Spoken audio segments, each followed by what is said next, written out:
Well, good afternoon, everyone. Welcome. Sorry we're a little late getting started, but here we are. My name is Scott Penske. I'm the chair of the Marin Coalition. We're pleased to have all of you here today for what I know is going to be a very interesting and important program. Our title today, News and Print Media, What Does the Future Hold? And our guests are San Francisco Chronicle publisher Bill Nagle, Marin IJ publisher Rob DiVincenzi, and they'll give us their take on where the print and news media are today and where they may be going. First of all, we are, for those who do not know, a all-volunteer nonprofit 501c3 organization based here in Marin. We strive to present speakers from varied perspectives and sectors of our community to create conversations that truly matter. We welcome all viewers and are continuing to present all of our programs to the public at no cost. At the same time, we do have certain operating costs for the organization. We rely on our members and donors to help make these programs possible, and therefore we invite you to make a tax-deductible donation or become a member by visiting our website, marincoalition.org. This is the last program of the year. We will be beginning back in January. We do not have a program scheduled yet for next year, and therefore please watch your emails, and we will be sharing our future schedule with you as soon as we have it clarified. But as of right now, we don't have any dates to give you, so watch the news. Let me also begin with a couple of basic housekeeping ideas, just so everyone knows the technicalities of our program. This program is being recorded and will be available in perpetuity on our website. In the archives, you go to the website and you look for program archives, and you can find this program as well as all our prior ones that have been recorded and presented on Zoom. Closed captioning is available through the Zoom screen at the bottom. You click live transcript. And then lastly, we will be having questions and answers in our usual mode. You go to the Q&A tab and you click on that, and we will then see your questions and read them to our presenters for their feedback. Okay, with that, we are extremely pleased and honored to have today's two guests, Bill Nagle and Rob DiVincenzi. To give you a little background on them, Rob became president and publisher of the Marin Independent Journal more than 6 years ago, where he oversees news, advertising, and circulation for the San Rafael-based media company, which also includes the IJ as well as its digital and magazine products. Rob has worked in the media for 29 years. He began his career as a reporter and previously was the longtime editor and publisher of a cluster of newspapers affiliated with the Mercury News in Silicon Valley. As publisher, he serves on the IJ's editorial board along with the Bay Area News Group's operating committee. He also serves on numerous local boards, including the Center for Volunteer and Nonprofit Leadership, the San Rafael Chamber of Commerce, Marin Promise, Extra Food, and the Marin Council of Chambers DEI Task Force. He also is in the San Rafael Rotary Club. He also co-founded the Giving Marin Community Partnership and is a Peninsula native and a graduate of Santa Clara University, where he focused on print journalism, television, and radio. Our other panelist today is Bill Nagle, who joined the San Francisco Chronicle as publisher and CEO in 2018. He's responsible for all aspects of the media company. The Chronicle is the largest newspaper in Northern California.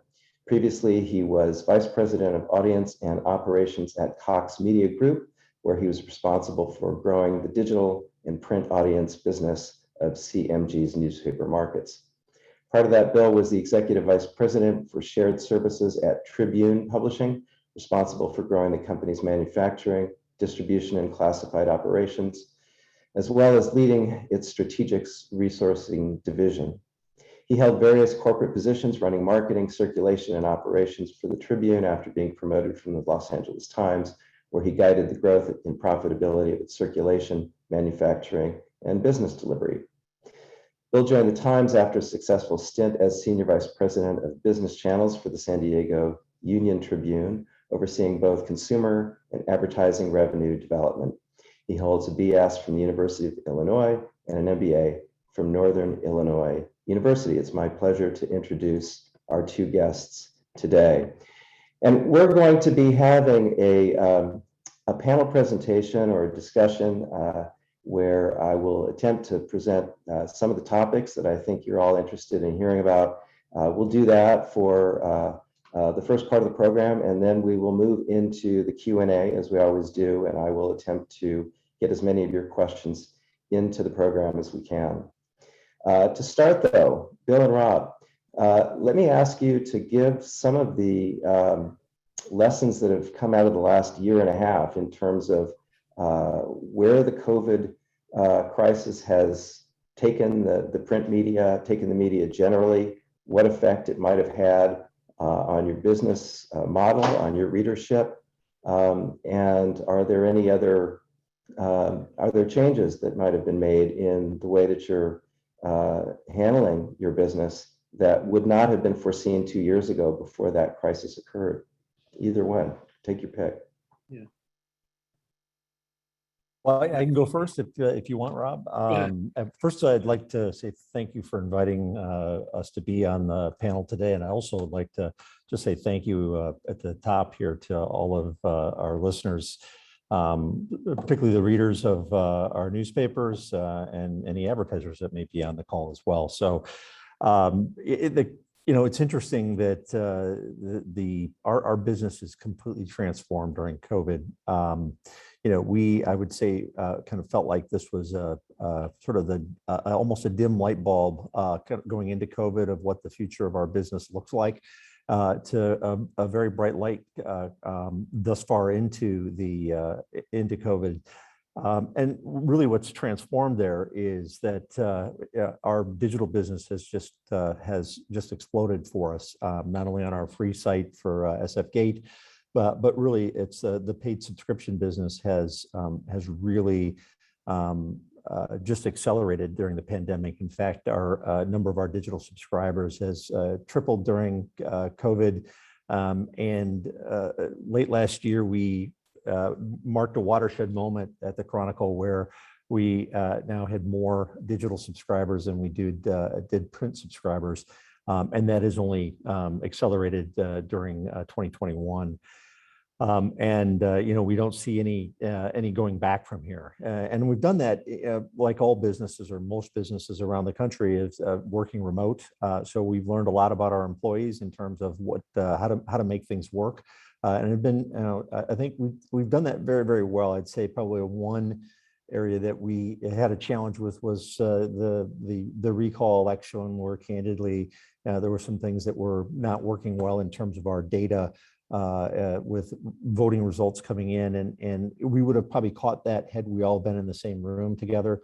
But it was a matter of everybody working remote and then making sure that everyone's on board and online at that time. But in general, what I'd say is that what's really changed during COVID for us is we've kind of what I'd say is moved away from transactional news, dog bites man, and really trying to move more into what I would say is more storytelling, because I think people are looking for interesting perspectives around the Bay Area. And we've learned a lot from our relationship with Apple News in terms of really what is of interest to readers, not only in the Bay Area but across the country. And what I would say is, there's an ongoing narrative around negativity about the Bay Area. People love to tell the story, for instance, of that rampant shoplifting is what's driving Walgreens out of the market. And in reality, it's a much more nuanced and complex story. And one of the things that we did during COVID has been invested in data journalism, so that what we do is we let the crime statistics really tell the story. And what our data shows is that Walgreens, frankly, has way too many stores, and that was really what's behind the challenge for Walgreens, much more so than. Sure, there is a shoplifting issue, but that's not really why they closed. They're closing 5 of their stores. They have twice as many stores as CVS, and some like right across the street from each other. So I think that it's. I would say this is that and I'll stop talking here and let Rob go. But I'd say like almost everything about our business has changed except for the quality of what we do. And we've really kept an eye on quality and doubled down in a number of areas. Yeah.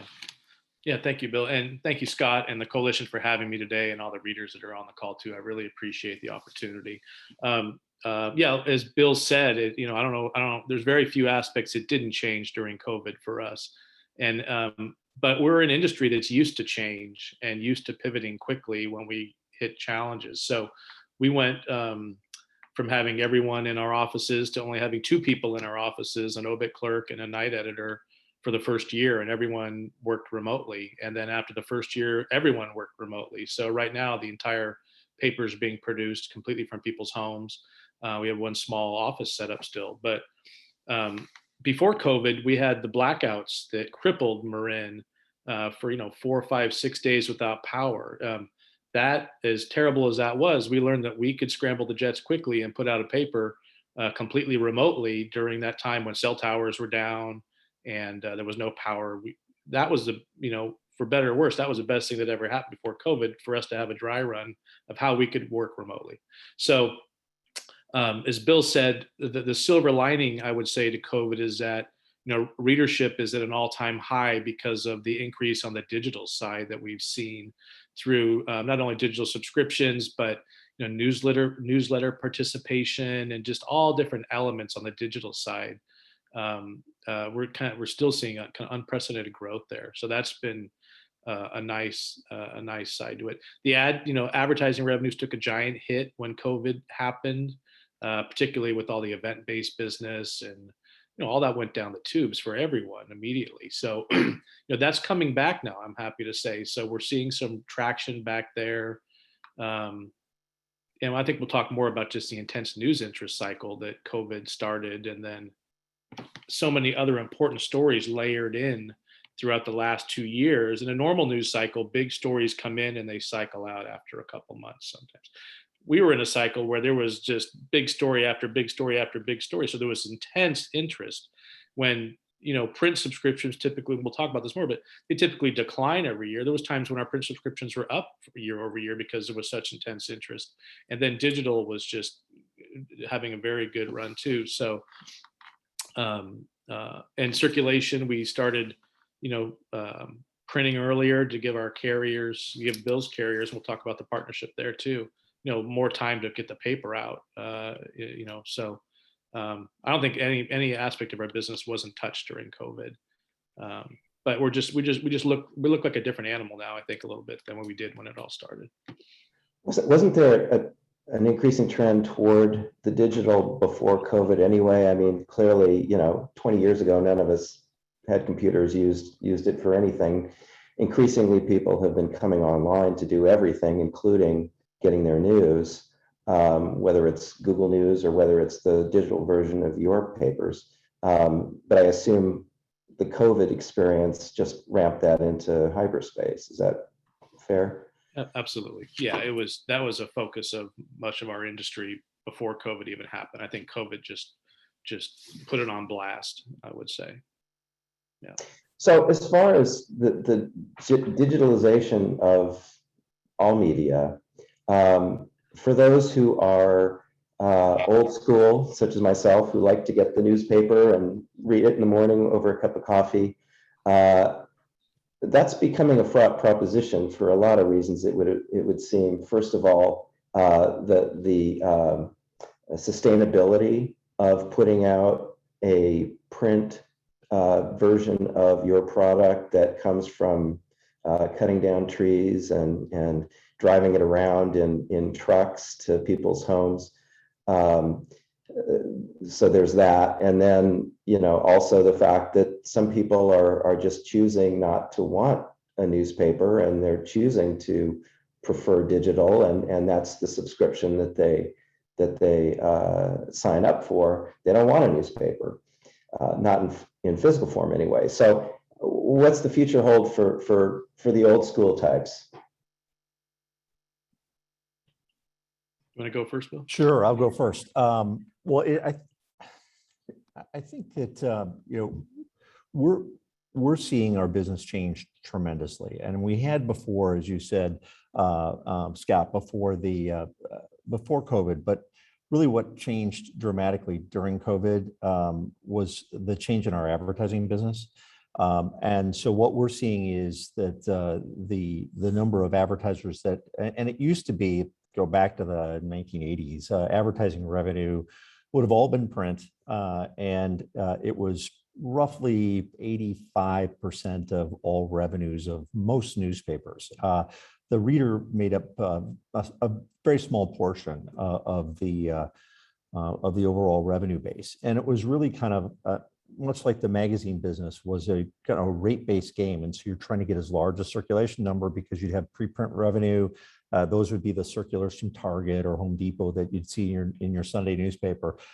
And so you wanted as large as you could, because you could essentially afford to lose money on the delivery piece of the business because you were making it on the ad side. Well, all of that has kind of flipped, and now print advertising for our business is less than 13% of our total revenue, and essentially it's much less about the rate base. And so what you're essentially having to do is that the end consumers having to pay more for the luxury of having, as you said, trees cut down and delivered to your driveway. That's a very expensive proposition.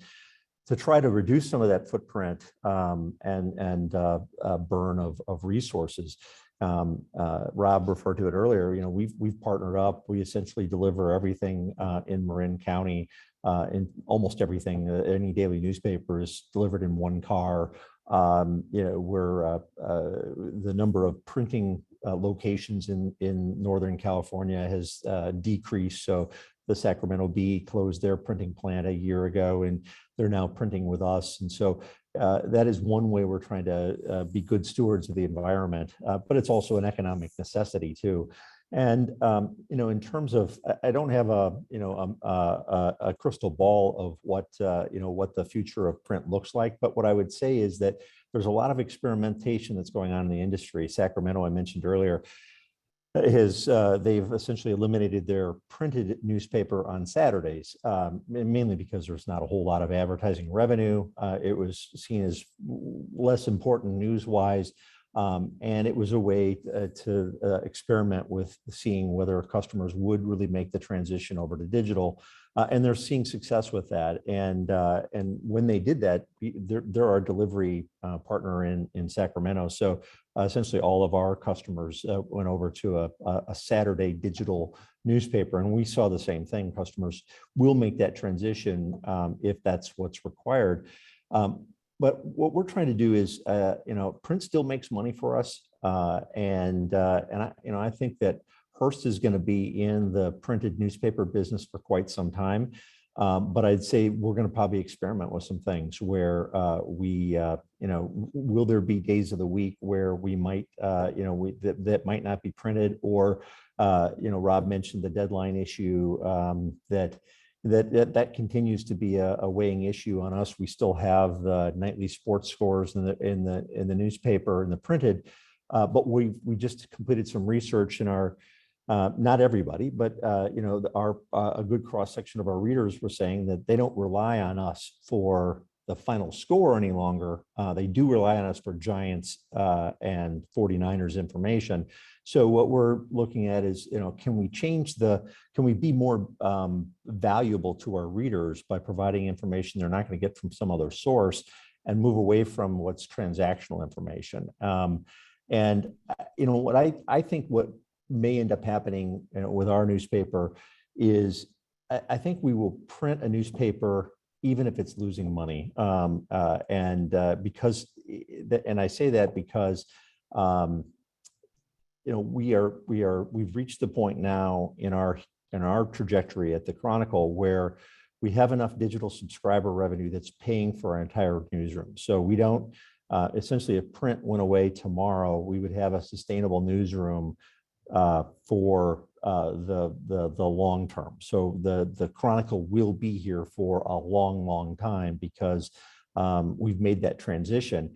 Now it's a matter of, can we keep enough subscriber revenue coming in that the print remains viable? And what we're seeing is that volume does continue to decrease. The average newspaper across the country loses somewhere between 10 and 20% of their reader base every year. I'd say that those newspapers in the Bay Area are no exception to that. Some have fared worse than that. But I think if we can maintain the volume and maintain the quality of delivery, and that's one of the bigger challenges we have now, is simply, everybody hears about the chip shortage. Well, there's shortages of newsprint, there's shortages of plastic bags to deliver newspapers in, and there's frankly shortages of labor to get the job done. So we're all kind of scrambling to try to make sure that we can continue to deliver the product that our customers rely on. Rob? Right. Yeah, I agree with all that, Bill. In a simplified model, I think you're just going to see days of the week eliminated as we go forward. Maybe not in the short term, but like Bill said, McClatchy's eliminated Saturdays in some regions. I think you're going to see a Sunday centric publication. Even as Sunday gets bigger, the weekdays gets slimmer for the industry, and so I think you're going to see potentially days of the week elimination. You're going to see hard to reach areas to deliver. That model is very challenged with the labor shortage that we have right now. I think you're going to see, potentially that eliminated years down the road, or, some kind of substantial increase in charges for special handling or something like that. And then just the bigger issues are workforce. And then newsprint right now is a big issue for our industry also. I understand there's only one plant that's producing newsprint on the West Coast in Washington. So we're no different than other industries that are having supply chain issues, certainly. So and as I understand, there's competition between the newspaper industry and Amazon cardboard for those trees. Is that an extreme way to look at it?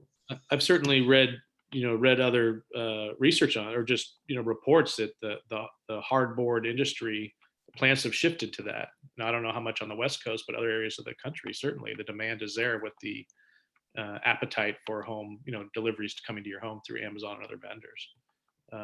So yeah, it's an extra challenge to everything else we have on our plate right now. So let me ask about the other phenomenon of online presentation. And we talked about this a little bit the other day, the idea that when you have a website and you have a product on the website, you're essentially unlimited in terms of the space that you can take up, because it's a website. You're not printing pages where you want to add that article, but you don't have room for it because you need to put in that advertising and that column. So the article has to go. There's just not physical space, or else you have to cut everything down to make it fit. But online, it would occur to me that you don't have that limitation. And for example, many newspapers, including your own, have the print version and then the online version, which is even more expansive. So that would seem to me a silver lining of this whole phenomenon of switching over to the digital side. Is that a fair reading of it, or?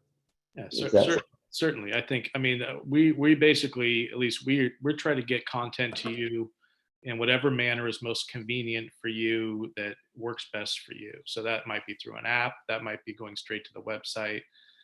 All of us have a replica edition of our print edition that is a digital only model that can be emailed right to your inbox. But the beauty of digital is, yes, we're not limited to column inches like we are in a physical structure. How much is prime viewing space, is different. If you have a giant website with thousands of items on it, things get buried easier. But for instance, we switched some of our magazines to digital only last year, so that gives you, you just change your kind of layout idea on those. You can run giant, beautiful photos instead of being bound by 56 pages. You could run 100 pages. So it definitely allows for more creativity. How's that affecting the Chronicle, Bill? Well, I was going to add to that, Scott, is that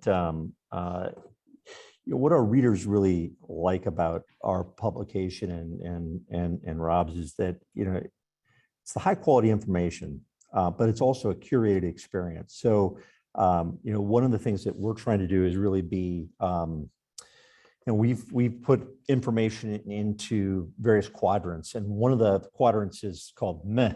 And what we try to do is avoid the meh category, which is sort of not interesting and not timely.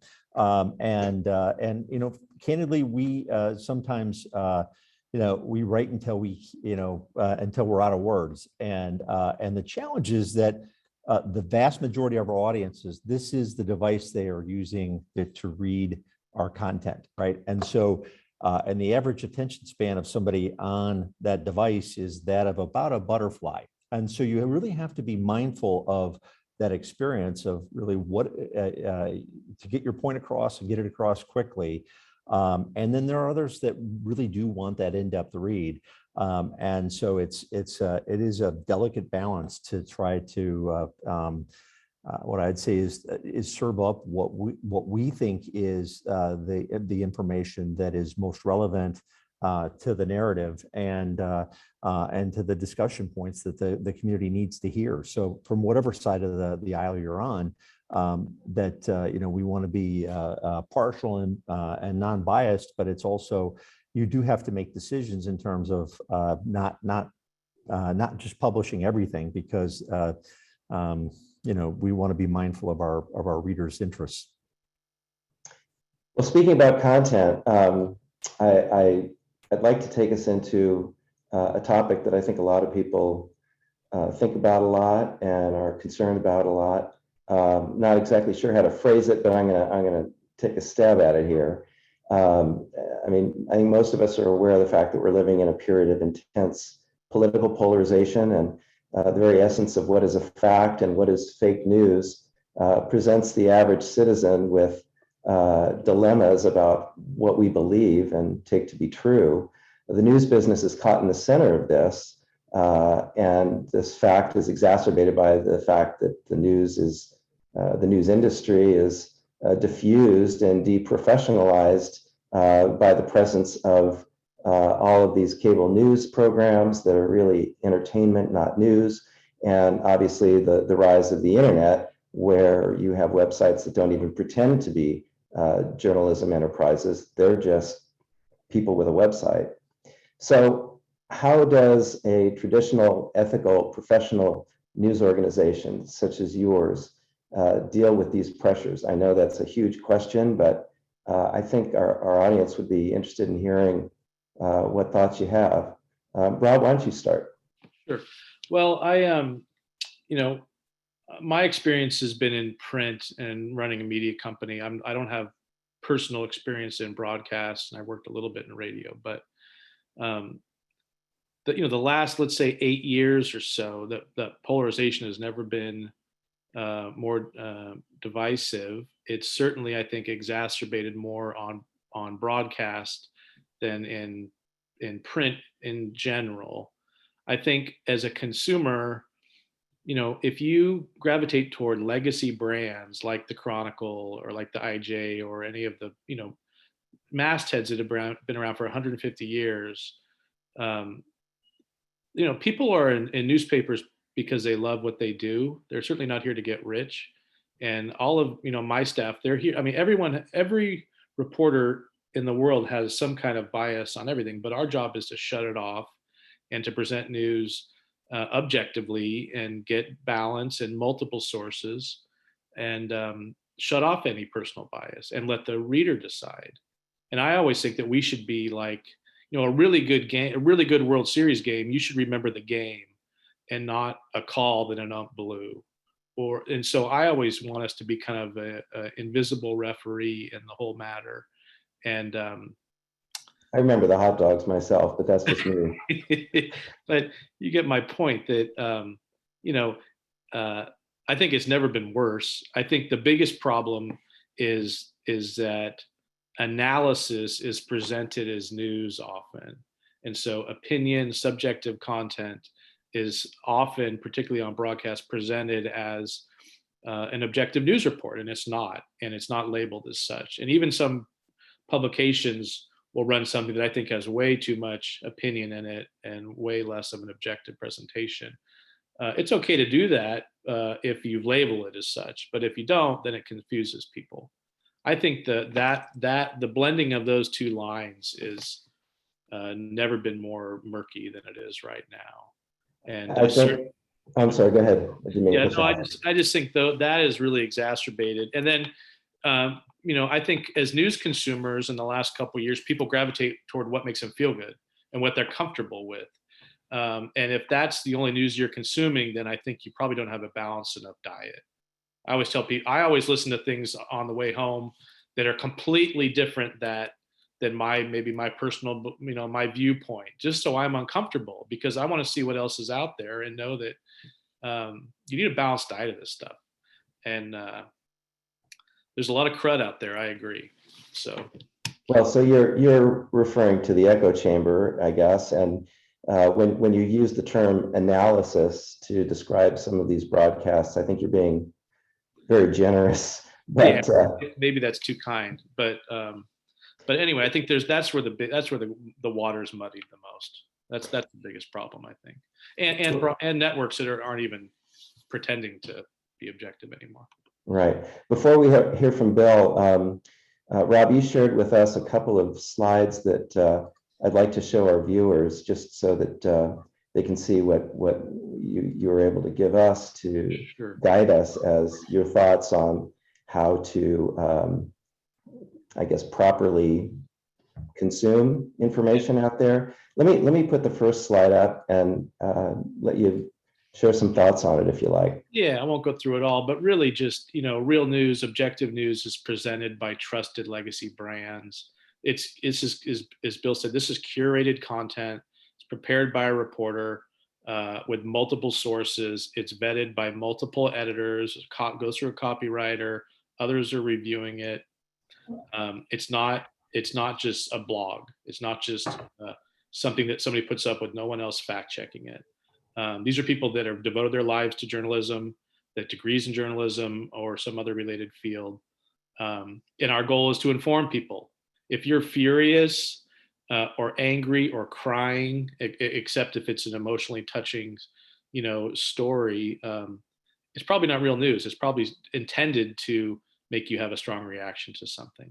And then everything should be verified. If you see a big story on one channel or one page, you should be able to go to a competitor's page and see a similar story up there. If it exists by itself, it might not be credible. Those are just 4 quick tips on how to be a better consumer. Okay, and then you had another one, the Consumer Handbook. I did. Anything online that's in all caps should be a giant red flag to you. Besides Pope dies or something else happens, they shouldn't be in all caps.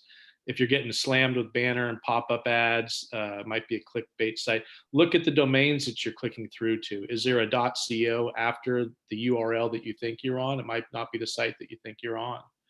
And then just, our stories, and I know a lot of others have lots of links within the stories to take you to maybe an earlier version of that story or some other related information. It should have, those links should go through to additional stories. They shouldn't be dead leads.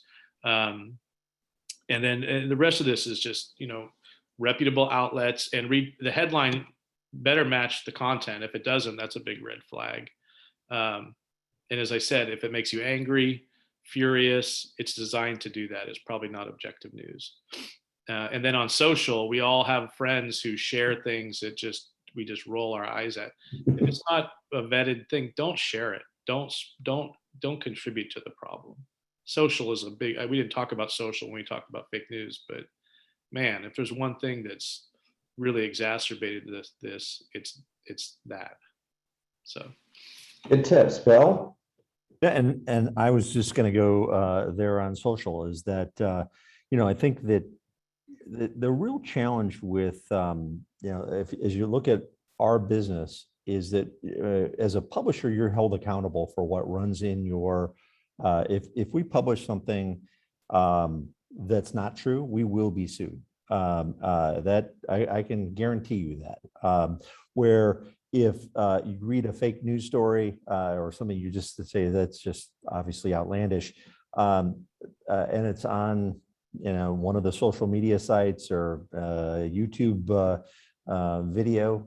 There's no governor there, really. It's essentially anything goes. And it was sort of shocking to me. I mean, I've had family members send me things that are, just all it takes is like a couple of keystrokes to vet the information, and you find out it's not true. What was even worse is like, during the last election was, I had friends who, would like something to show up on my news feed. It was like all journalists should be killed, and it was sort of the disinformation campaign that's gone on. And either from foreign powers or internal powers that are have sort of been behind some of that. I think that there is a desire by some that they want to get rid of our business because it poses a risk to what they want to do, which is, I think that fair, honest, and balanced information that it shouldn't be one-sided at all, but it should be fact-checked. And as Rob said, we don't publish anything on one source. I mean, everything is corroborated, and it takes, and that's why what we do is expensive, and it takes time to get right because we don't want to be first. We want to be right. And I think that that's probably one of my concerns about sort of the future of our business, and if kind of where we are right now is because we are paid media, and people subscribe to our information, that we are a premium news source. And so essentially by charging for our publication, and it used to be penny newspapers and everybody could read it, and the smaller and smaller audience that we all have as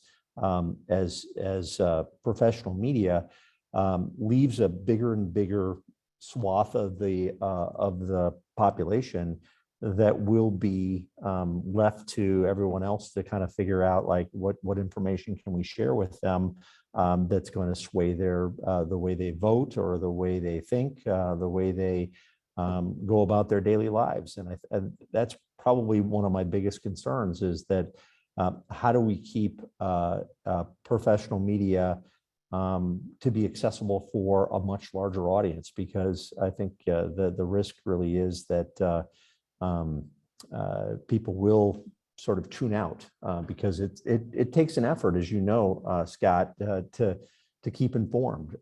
And if you want to make it a headline only business or a headline only activity, it's pretty easy to stay informed, but you don't know the real story. Then there's the phenomenon of the individual who, when confronted with the factual information, simply denies it because it's from the mainstream media and it's clearly biased, as opposed to my source, which is Facebook or whatever else it is.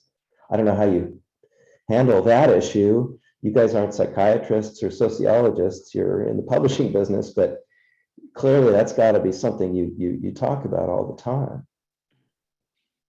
Well, it is, and I think I'm sorry, Rob. I think that the challenge there is that in some ways, what you're trying to do is combat a story with fact. And if I believe the story, sometimes what I need is a better story to counteract that. That is an indeed actual what happened versus facts. Because when you tell somebody they're wrong, they don't really want to hear that. I think that it's because they've got a narrative they want to hear, and so sometimes I think it's sometimes just a better story that needs to be told rather than telling someone they're wrong, because that's an instant turnoff for most people. Agreed. There's a cartoon that I've used in other presentations that I think is from the New Yorker that, it's gentleman, it's a Jeopardy type screen, and the gentleman says, Bob, your answer is correct, but Larry, you yelled louder, so your answer is actually correct. right? And so what we see in, now is sometimes small organized groups will be very vocal, and even though they may not represent the majority of the thought of a region, they're thought to be the one that's in the right, and that's kind of another troubling paradigm that's going on right now. So okay, well, watch this space, as some folks say. Let me move on to a couple other topics, and then I want to start getting into our listeners' questions. I've begun to notice more and more in your publications that there are news services that are taking up more and more space, such as Associated Press. You referenced Apple News, which I had never really paid a whole lot of attention to, but I guess now that's a thing. And also New York Times content is showing up in local papers. I see it as a good thing. I'd be interested in, I know that part of that has always been the case, but it strikes me that it is increasing in frequency. And is that in part due to the economic factors or the fact that staffing levels have had to be reduced, if in fact they have been reduced in your publications or not? How do you see the evolution of that synergy between the local paper and these services? Yeah, for us, we're a different animal than Bill. We're much smaller and just really micro focused on Marin. We use Wire. We use New York Times, Los Angeles Times, AP, and then we leverage our Bay Area news group content that we're the umbrella group that we're part of. We're really our reporting staff is focused on Marin County only. And so I don't want them writing even regional news unless there's some real strong Marin hook or national, international news. So it allows us to really focus on our core mission and fill out the rest of our A section with, high quality, obviously vetted, really good quality content, I think. So for us, it just allows us to focus on our mission. It's not inexpensive. It's expensive to subscribe to these services, right. But I think it allows people to get a pretty balanced read of what's going on across the world and right next door, all in one package. And we couldn't do it otherwise. We don't have the staff size to handle even regional issues, let alone statewide or national. So it's a good fit for us.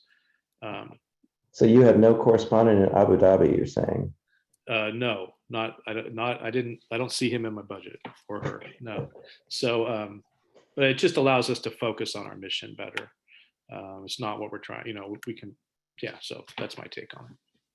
Well, yeah, and I would say totally agree with what Rob said. Our news staff is roughly the same size, maybe even slightly larger than it was even 5 years ago. Now, the names have changed in some respect, and what people do has changed. So one of the things that, we have, all of our reporters are in the Bay Area, except for we have one person in Washington and 2 people in Sacramento. Everyone else is in the Bay Area. And, where our focus has been of late is really kind of hiring what I mentioned, data journalists. Essentially, they'll scour data sources to help tell a story. So for instance, another story that was a common myth was people were moving out of San Francisco and moving to because it was so expensive. Well, they were moving out of San Francisco, but they were moving to Marin and Alameda and San Mateo. And we used USPS information to tell that story. So, but it's really, and we built a development team focused on our digital products. So, because it's storytelling of using audio, visuals, and the written word to really capture a story and tell the story differently. Because we are, as I mentioned, on the phone, that's really where you're finding us, or on digital is where you're finding us. And so, we've maintained that investment in the Bay Area. And the other thing that we've kind of spent a little bit more money on of late in the last 2 years has been our investigative journalism team. And that team helped tell the story of the mayor that now is resigned up in Windsor, and and I think that that wouldn't have happened without our investigative team. So I think that we do use wire service. We do use the New York Times, and that's mainly to tell national, international stories. We'd never use them to tell a story that's in our home market. But it's a high quality news source. We print their newspapers, we deliver their newspapers. So we've got a pretty deep relationship with the New York Times. And the New York Times does quite well in the Bay Area as well. So I think we will continue to use a variety of news sources because our readers want national, international information. We just can't afford to have anybody in Abu Dhabi, let alone Atlanta. We just are not going to have a reporter there. It's just not what our bread and butter is. It's not really what our readers are asking us to cover. Got it. Let me ask you about one other topic that I was curious about, and then I'll bring in some viewer questions. There was recently an exchange in Chronicle. A visiting op-ed writer had written about the in and out controversy over businesses being put into the position of policing vaccination compliance, policing mask mandates, and so forth. And the opinion piece was written by a scientist who had what looked like reasonable credentials, and their conclusion was this is extreme. We don't need to impose that burden on these restaurants and other businesses. And that's one point of view. You could agree with it or not. But then a day or two later, there was a letter from a reader who basically said, it's wrong of you to have published that opinion piece. It's a dangerous point of view. It should never have been published. And the writer of that letter to the editor went so far as to say, I'm thinking of canceling my subscription to your newspaper because you published that. So obviously this is to Bill because it was in your paper, but either one of you that might have a view on this, how do you respond to that letter writer in view of the responsibility of the Fourth Estate to give a platform to differing points of view?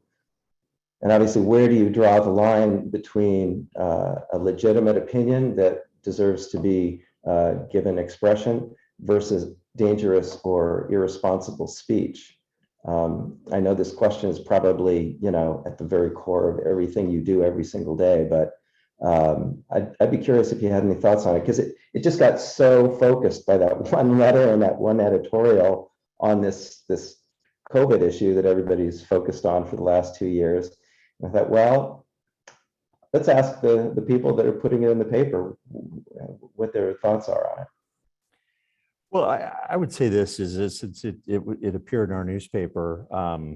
One, I appreciate the fact that the person read that story, that read that opinion piece, and we are very intentional about the letter writing that happened. So we felt it was important to write that or to publish that letter to the editor with a different point of view, because it shows that this is an open marketplace. Sure, it's a curated experience, and you wouldn't believe some of the opinion pieces we do get from around the globe. There are a lot of interesting perspectives out there, I would just say, and so what we try to do is present ideas to our readers. And I would say this is that you talked about an echo chamber, that sometimes people don't want to hear anything that they disagree with. And I think it's healthy to hear other perspectives. And because we may publish a perspective doesn't mean we necessarily agree with it. There are a lot of perspectives that we publish that it's not our opinion, but we're trying to serve up a marketplace of ideas. And I think that makes for a healthier democracy. That there can be debate and there can be discussion, because if we all think one way, I think that it becomes a challenge. So I'm appreciative that somebody would take the time to write a letter. And we will publish those that disagree with us. It is part of our mission. Yeah, I agree with all that, Bill. I think the opinion page or pages are some of the most important elements of any newspaper, and I think a robust exchange of ideas is needed even when they're not popular, as long as they're not reckless or libelous, etc. I think it's important to present a variance of opinion. It's a huge, and we publish dozens of letters a week, hundreds of Marin Voices, longer form opinion pieces a year, and 5 editorials a week that we write. That our editorial board crafts. We meet once a week on that. I mean, I feel like that's some of the most important part of our mission each week is to that's the only place in the paper where our opinion should be presented as such. And it's funny because I always hear your editorials are so opinionated, and I'm like, oh, okay, but I mean, that's the idea. They're supposed to be there, and that's the only place they're supposed to be the take of the paper officially. But I think you have to have a cross section of opinion there. If everyone, Marin County certainly kind of sways one way or the other politically, right? I mean, we all know which way that's largely swaying. That doesn't mean that all the letters should reflect that way. We should have a balance there. So I think it's healthy to do that, as long as it's not reckless. I'm not sure how monolithic Marin actually is, but I think from what I see reading the paper regularly, you both do a pretty good job of bringing a variety of points of view to the fore without endorsement or comment as is appropriate. So my congratulations on that from my own personal perspective. Let me move to our audience, and I will shut up other than reading others' words here. Let me start first of all with a comment. We got this comment from Dorsey McTaggart of Corte Madera. I'm not sure there's a question here, but I'll read it in. Being able to read the paper as I have my meals saves valuable time and allows me to absorb more thoroughly the news within and to make notes. Having to access the news digitally doesn't cut it for me. I should like to take the opportunity to say that I appreciate the editorial each day, just talking about editorials, and I want whoever writes it, and it may not always be the editor, to know that his or her comments are read carefully by me and undoubtedly by many others. So there you go, you're being read. She continues, finally, the Marin IJ is our newspaper. I'm concerned with the possibility of losing this source of local news. Trust that I remind others of the paper's value and of the value that we receive from all media.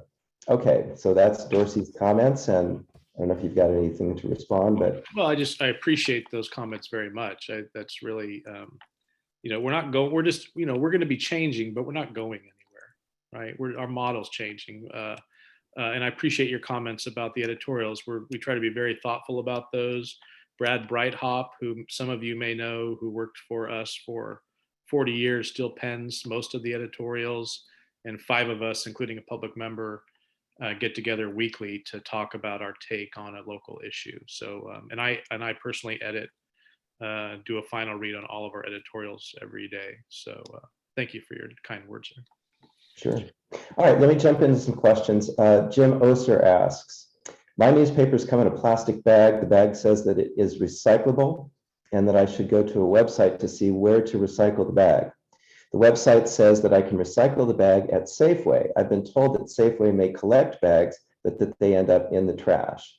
What does Safeway do with the bags? Why don't you just print on the bag where one can take it? And what are we supposed to do with these recyclable bags? It doesn't say which paper, so I'm not sure which of you. We're the one that doing the delivery, and I don't know what Safeway does with them. I'd be perfectly candid with you. What I would tell Jim and others is that we're actually trying to figure out a way to deliver without the plastic bag. The challenge is, of course, the wet coastal air. Sure. Another challenge is sometimes sprinklers hopefully nobody's running their sprinklers these days, but artificial turf, that's the way to go. I think that we are trying to figure out a way to eliminate the poly bags because when I have my poly bags, I do one of two things with them. I either drop them at Safeway or I clean up after my dog with them, and they do end up in the trash, unfortunately, but I double use. So I guess that's my way of recycling. I wish I had a better answer for you. Okay, fair enough. Let me move on. April Orcutt asks, now that the world is opening up again, how are your papers going to expand your coverage of travel? Our coverage of travel is really going to focus on traveling in California or Nevada, Oregon. We're going to do more local. We'll focus on local travel at this point.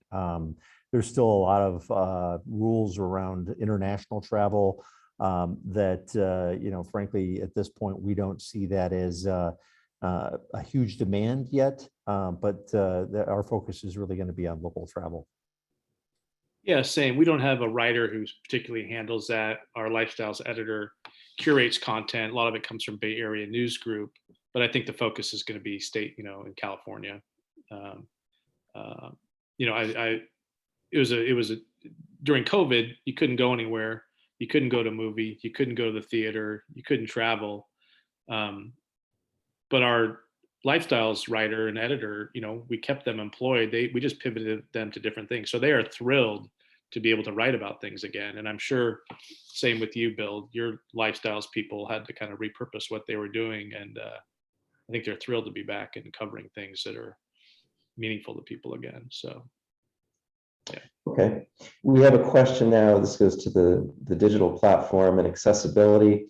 Adolfo Medved asks, have you thought of ways to make your digital publications more accessible, like being able to read your publications on a daily basis instead of having to buy into a subscription, which is a lot more costly? So I guess what he's asking about is if you want to go on the website on Tuesday and just read Tuesday's paper by itself without being a full-time subscriber, is that a feasible option? Yeah, we allow a certain amount of article views free each month, but we do now ask for a subscription model. We do have free newsletters that you can read the headlines and scroll in. So on the top of our website, there's a newsletter option. You may go there and select the ones you want to get, and you can get free content there too. So, but I understand the point. We've moved to a paid model like everybody else. Yeah, and for us, I would say we've toyed around with micropayments or just pay by one day or pay by the article. Did not find that there was a large market for that. I would just offer up for us, we do have our free site SFGate, and we think that that's very accessible to everybody. So, but I understand the listeners' concerns. So that's sfgate.com, correct? That's exactly right. Right. Yep. I'm sure most of us have been there. Susan Kirsch, my predecessor, asks, great topics and guests. I have two questions. First of all, in the switch to narrative journalism, we've lost balanced coverage of local, regional, and state politics, leaving citizens uninformed about the issues and the actions of elected officials. If sports gets a section of its own, what are the chances of a weekly government section to report news in such a way that it's not the category? Why don't we go ahead and address that, and then I'll ask her second question. Yeah, I think that was probably directed at me. And I would say this is that, I don't know. I don't think we've taken away balanced coverage of local, regional, and state politics. I mean, we still have our people up in Sacramento, and I think we do a pretty good job of balancing it all. I also would say that it might be the right thing to do to create a government section. I just don't know how well read it would be. We poll our readers quite often. I'll put that out there as a poll question and see if there's, what the level of interest is of a government section. Yeah, I just don't know at this point. Seems like government and politics is just, throughout the whole first two sections of the paper, but I mean, Rob, any everything's thoughts? political now, isn't it? Yeah, well, yeah. Yeah, even the baseball hot dogs. Rob? Yeah. Well, I think, as I say, I think, a lot of our coverage is government right now, from planning commission up to, things at the state level. So I feel like we're doing that right now.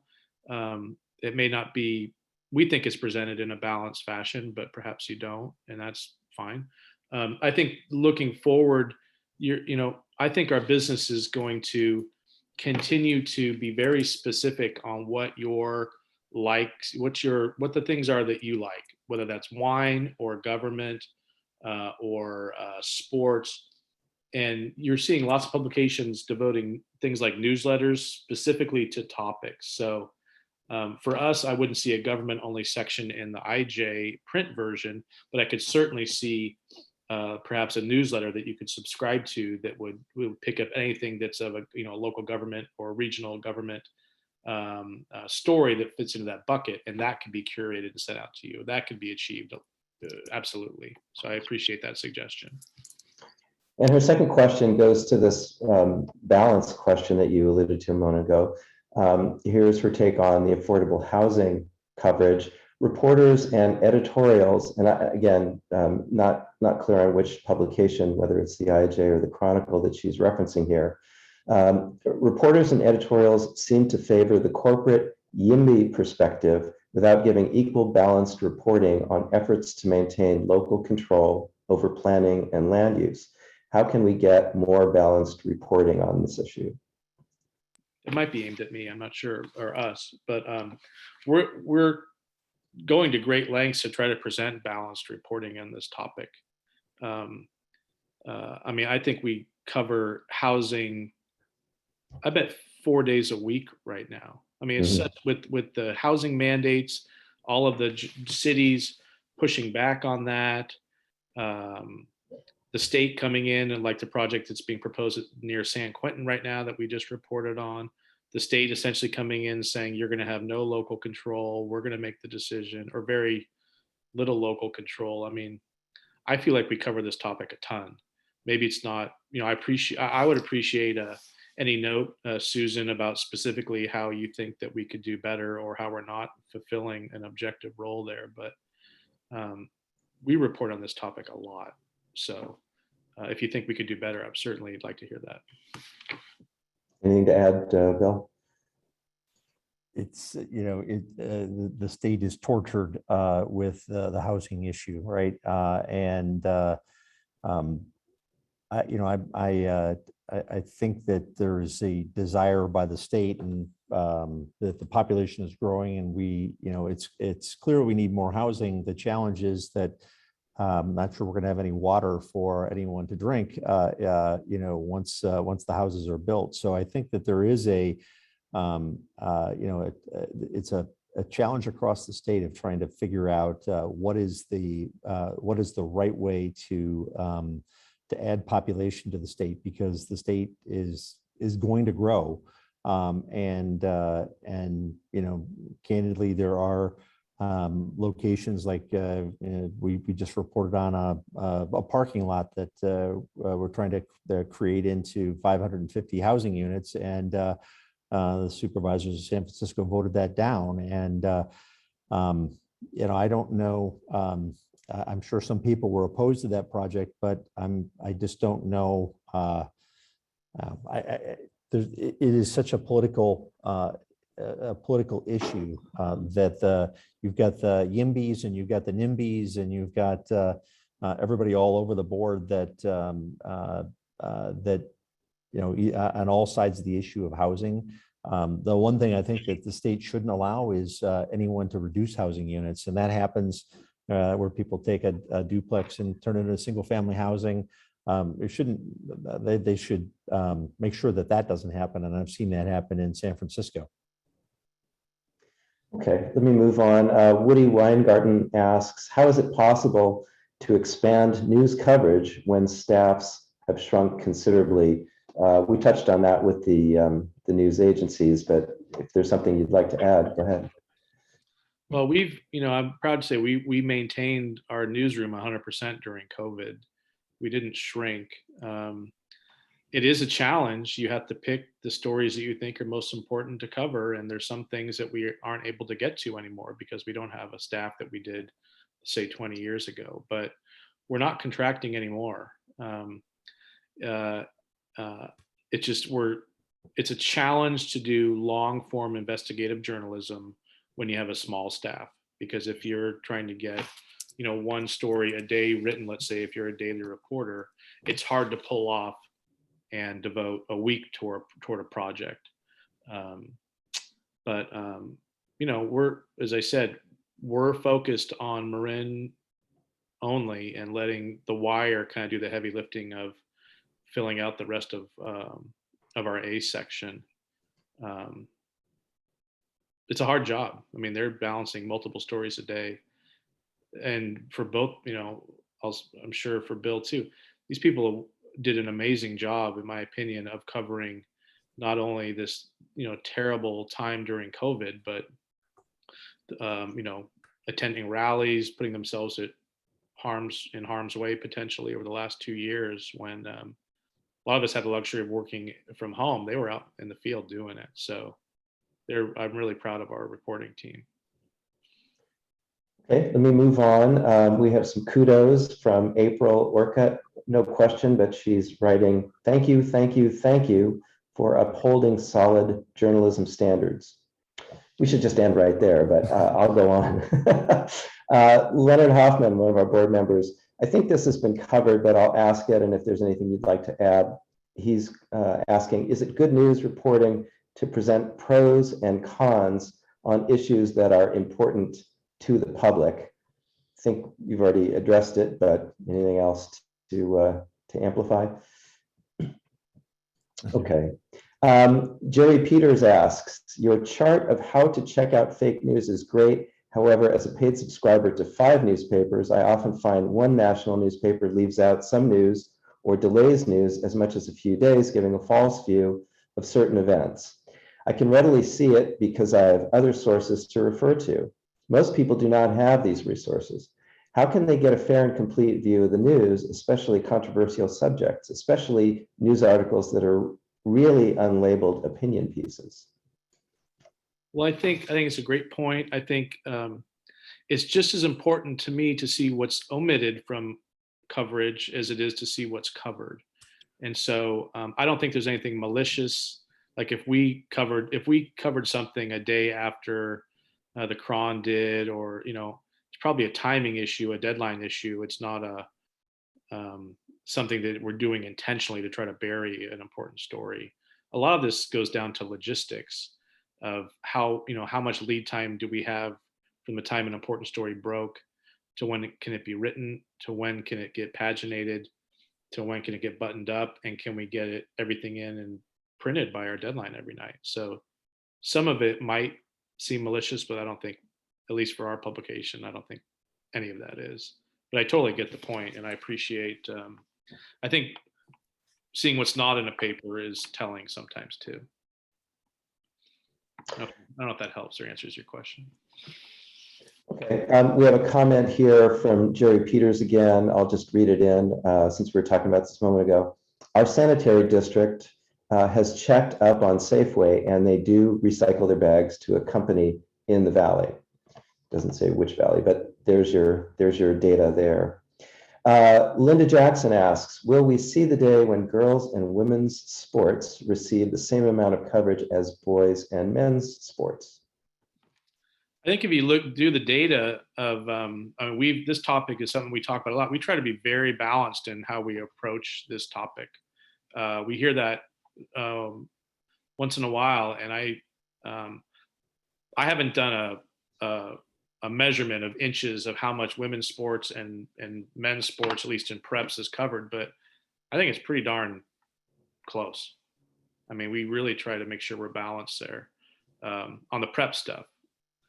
So hopefully that answers your question. It's important for us to be balanced. How about the Chronicle? Well, I think it's a great question. We just actually completed our sports research, and we asked that question. We asked essentially every sport that we could think of and what your interest level was, and and maybe it reflected just our coverage at the time, but the Giants were number one, which I think we may be the only NFL city that that the NFL franchise wasn't number one. Usually you would see that the NFL franchise would be number one by 10 percentage points over any other sport. And we did ask about women's sports, even auto racing and horse racing, and it's a huge drop off once you get actually past the two Major League Baseballs. Actually, once you get past the Warriors, the Giants, and the 49ers, there's a big drop off. And then the A's are sort of in the multiple tiers down, and then it goes into the Sharks almost don't appear. And then college, really, there's at least according to our readers, there's just not as much interest. Where we might have an opportunity, I think, is really in Olympics, where and World Cup coverage. That there's interest in that, and I think that's probably where we're going to get more of a balanced view of that. And we are hopeful that there's a WNBA franchise coming to the Bay Area somewhere, whether that's in Oakland or San Francisco. That's still to be decided. Okay, let me keep going with the Q&A. And as I mentioned in most programs, we do not fact check any of the questions, but I simply try to present the viewer's point of view if it's respectfully and clearly laid out in the question. So here we have a question from Barry Toronto, who has noticed a conservative slant, as he refers to it, of the editorial perspective of the Chronicle, particularly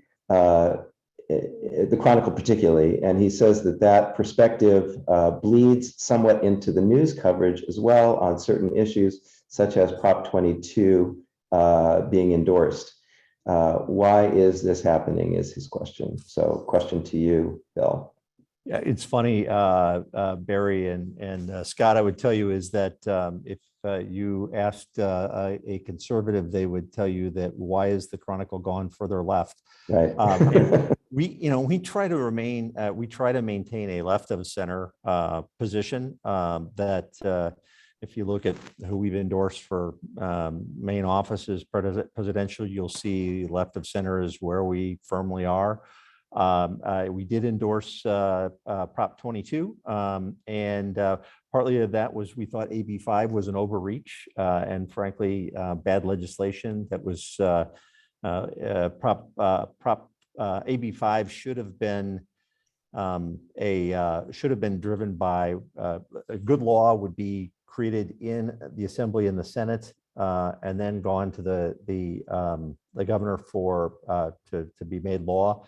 And instead, they took a court case and essentially crafted a law based on a judge's decision. So I think that we felt like that AB 5 was an overreach, and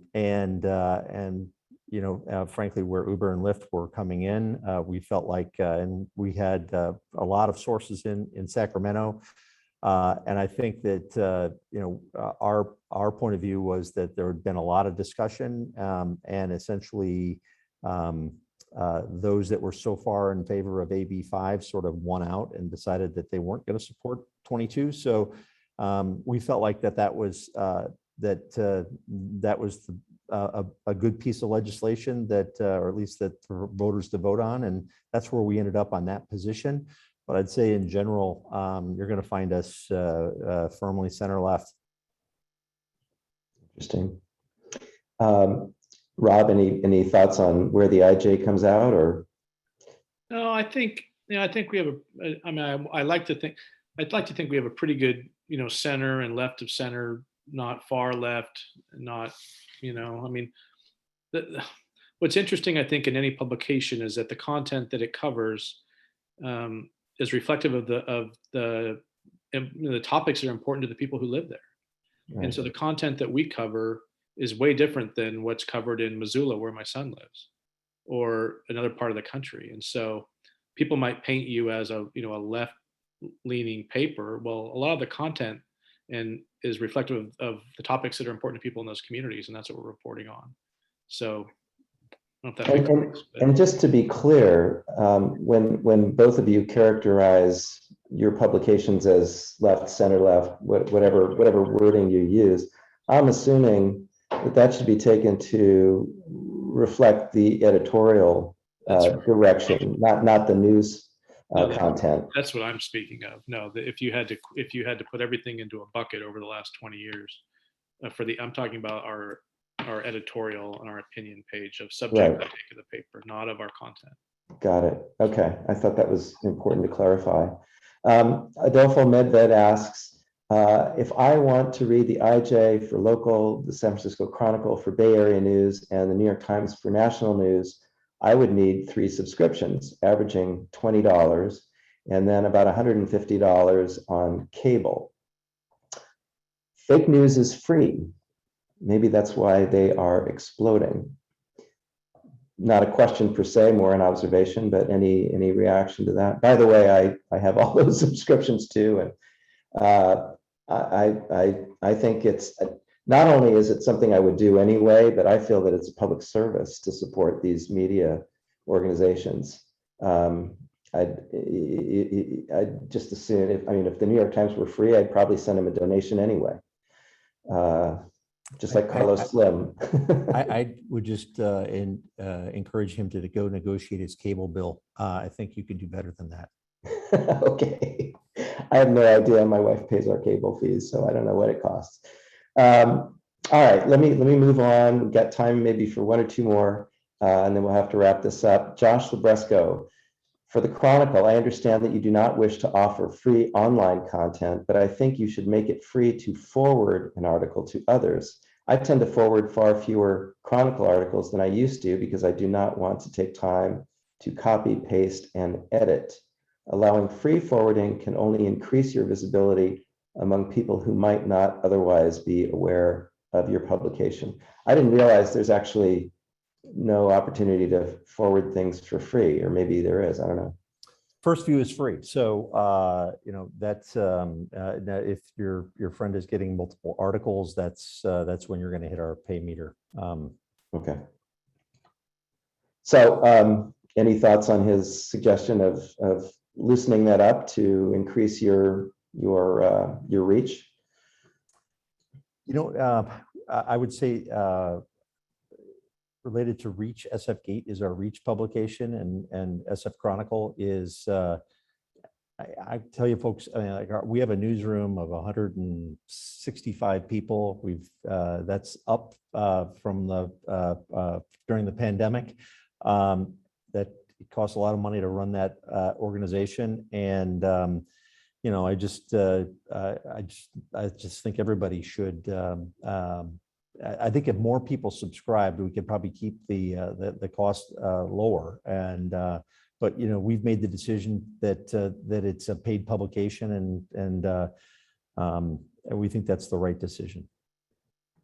Okay, last question here. This is from our fellow board member David Gabriel, and he's referring to Will Houston, who I guess is with the IJ. Is that right? That's and great. He writes, Will Houston does an excellent job covering local issues. Can his role as a reporter be expanded to reflect issues in the county? Thank you. I really appreciate that feedback. I think Will is an amazing young reporter. We recruited him from our sister paper in Eureka. He's really, his wheelhouse is environment and all that's going on in the oceans and salmon. And yeah, we have different beats right now, and I'll certainly share your feedback with our editor, who we often change beats around every couple of years. So I'll pass on your feedback. But Will's an amazing young writer who cranks out 30 stories a month. I mean, he's very prolific, very thorough, and comes from a lineage of both of his parents were professional journalists, and I think it really shows. So I really appreciate you saying that. Great, nice to get the feedback. Thank you, David. All right, and last comment from Leslie Hamilton. Thank you for your great presentations and intelligent discussions. And I can't think of a better way to wrap this up.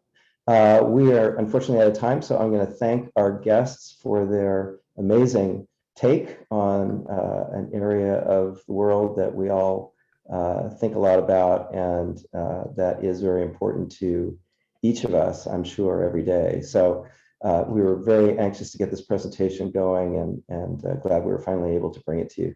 So thanks to both of you, gentlemen.